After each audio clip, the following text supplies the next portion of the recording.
Оголосили евакуацію, але з запровадженням режиму надзвичайної ситуації не поспішають. З Армянська і довколишніх сіл терміново вивозять дітей. Зранку окупанти визнали, небезпечні речовини в повітрі таки є. І їхня концентрація вища за норму. Все нібито через кислотний відстійник заводу «Титан», хімічні випари від якого розносить на багато кілометрів. Проте є і інші версії. Про них і не тільки. Дивіться далі. На перший погляд здається, що на околиці Армянська передчасно прийшла пізня осінь. На деревах майже не лишилося листя, а городина всохла. Абрикоса вообще пропала. Сразу. Виноград, смотрите, все, поварився. Вон, какие цветы лежат, смотри, что не поставалось. Буквально за одну ніч на металевих парканах, велосипедах і автомобілях з'явилося щось схоже на іржу. Помыла я его порошком, а толку? Чимось липким вкрився навіть посуд. Это реакция кислоты, любой школьник скажет. Та найбільше місцеві бояться того, що не знають, чим їх труять. Дихати важко, а на шкірі з'являються висипи. Все це почалося приблизно 23 серпня. Відтоді окупаційна влада заспокоювала, що небезпеки немає. Сьогодні ж окупанти визнали.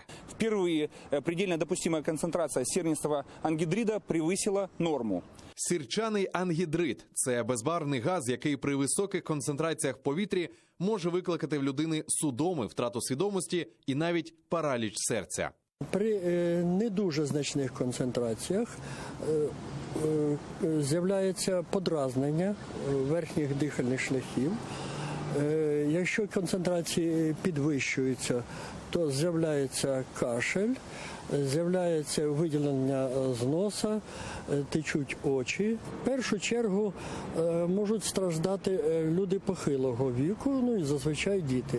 Окупанти ж твердять, загрози здоров'ю немає і разом з тим терміново закривають на 2 тижні школи і садочки. Учнів і малюків з мамами вивозять в санаторії, де для них підготували 3000 місць. Закривають на 2 тижні і хімічний завод «Титан». У представництві президента України в Криму вважають, ситуація катастрофічна.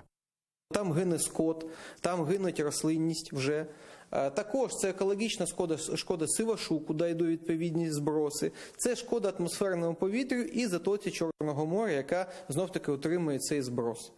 Саме з кислотних відстійників «Титану» підіймаються в повітря небезпечні випари. Озеро висихає, а технічної води, щоб його наповнити, немає.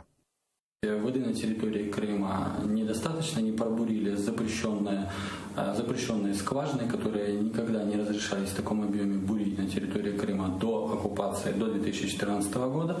Сейчас нарушены все экологические нормы, они пробурили эти скважины, там идет массовое засолонение почв. Весь север Крыма практически без воды, там все высыхает. И оккупанты не знают, что делать на самом деле с этой ситуацией. Деякі експерти не виключають, що на обладнанні на території кримського «Титану» могли зберігатися бойові отруйливі речовини російської армії, або могло би бути якесь тестування цих бойових отруйливих речовин. Чи так це могли б визначити представники Міжнародної організації по захисту від хімічної зброї і сказати, що робити далі? Але їх туди ніхто не кличе. Натомість окупанти розсипають вулицями соду для нейтралізації кислоти і поки навіть не думають оголошувати, щонайменше режим надзвичайної ситуації. Олег Борисов, Анна Макаренко, Заман, АТР.